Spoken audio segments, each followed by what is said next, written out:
Okay, the ECG videos, we're going to separate it into 4 parts. The first part, we're going to talk about the basic concept. The second part, about ischemic changes. The third part, about the electrolyte imbalance. And the fourth part, on arrhythmia. Okay, first let's discuss on the 12-lead ECG. 12-lead ECG are divided into 3 limb lead, which are the lead 1, 2 and 3. 3 augmented lead, which are the AVR, AVL, AVF, and 6 precordial lead, which are the V1 to V6. For V1, V2, it's located at the right and left sternum at 4th intercostal space. On the V4, we locate it at the mid-clavicular line, 5th intercostal space. V3 is in between V2 and V4. V5 located at the anterior axillary, 5th intercostal space. V6 at the mid-axillary line, 5th intercostal space. For posterior ECG, we must direct the V4, V5, V6 to the back, becoming V7, 8, 9. At the 5th intercostal space, we can locate the V8 at the tip of the scapula, and V7 after the V6, and V9 is after the V8 at the same line. Okay, there's also right-sided ECG, whereby we call it as VR,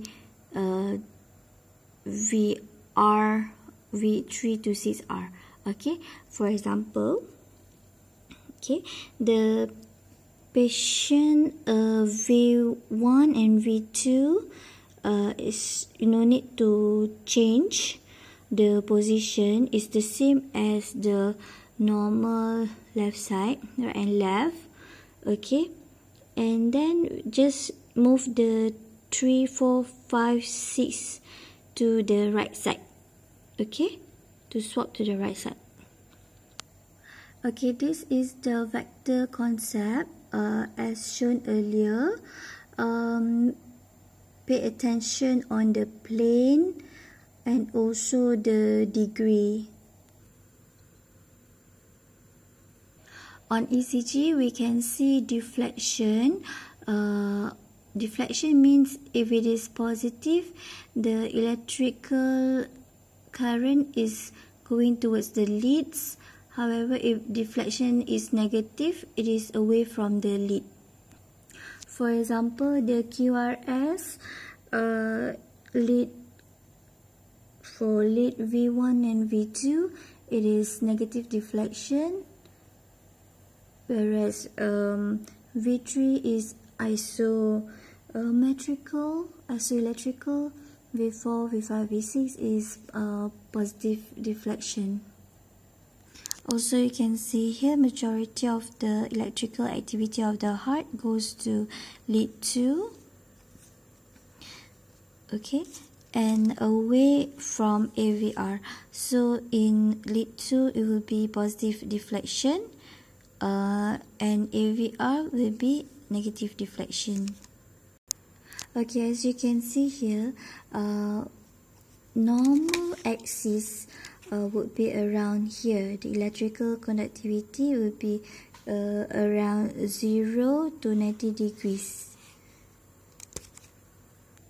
So the deflection will be positive deflection. However, if there's axis deviation, when we usually will look at lead 1 and AVF.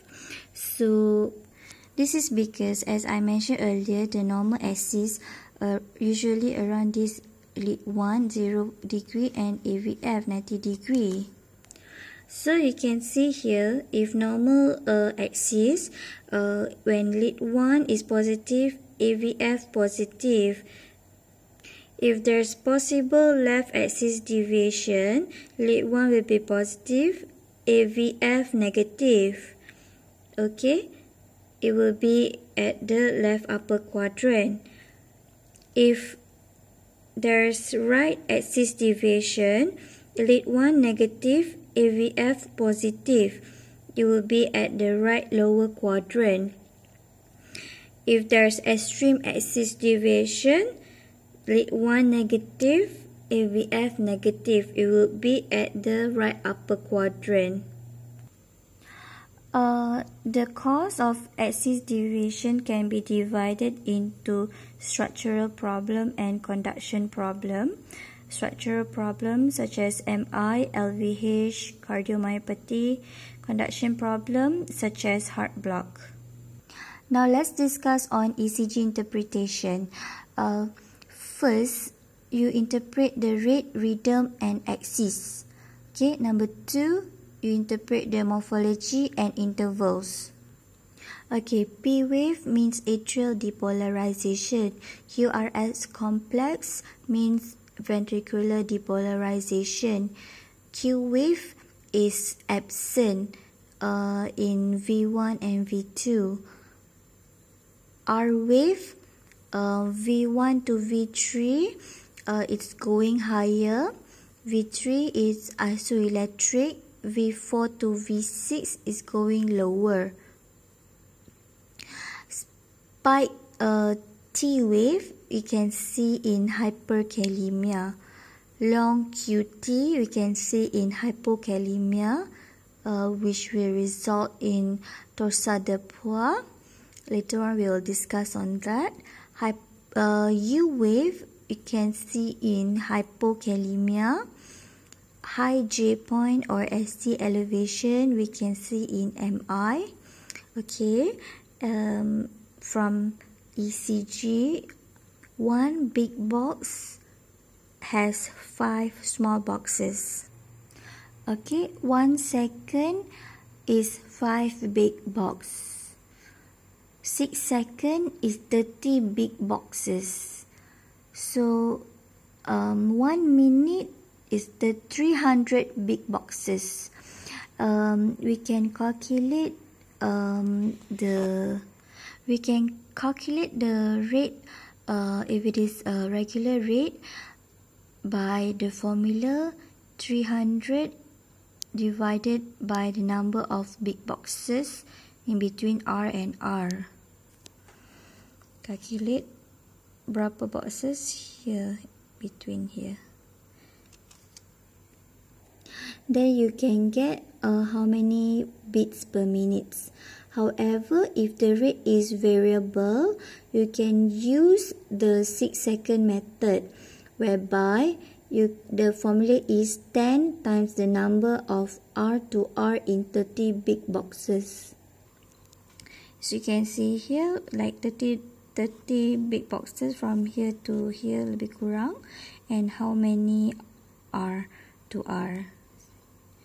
Okay, 1, 2, 3, 4, 5. Then times 10. Then you get how many beats per minute. Why it's called 6-second methods is because we're looking at only 30 big boxes. Okay, now let's discuss on impulse conduction. It starts at the SA node to AV node to bundle of His to bundle branch. Right bundle branch, left anterior and left posterior, and also the Purkinje fibers. The left anterior is called left anterior fascicle, left posterior fascicle. Let's talk on automaticity. Normally our pacemaker is the SA node. Okay, if anything happen to the SA node, rosak because of the sick sinus syndrome, for example, it will be replaced by the AV node. And if anything happen to the AV node, it will be replaced by the bundle branch. Okay, the automaticity as a pacemaker. And each of them have capacity. SA node have capacity of 60 to 100 beat per minute. AV node 40 to 60 beat per minute. Bundle branch have capacity of 20 to 40 beat per minute.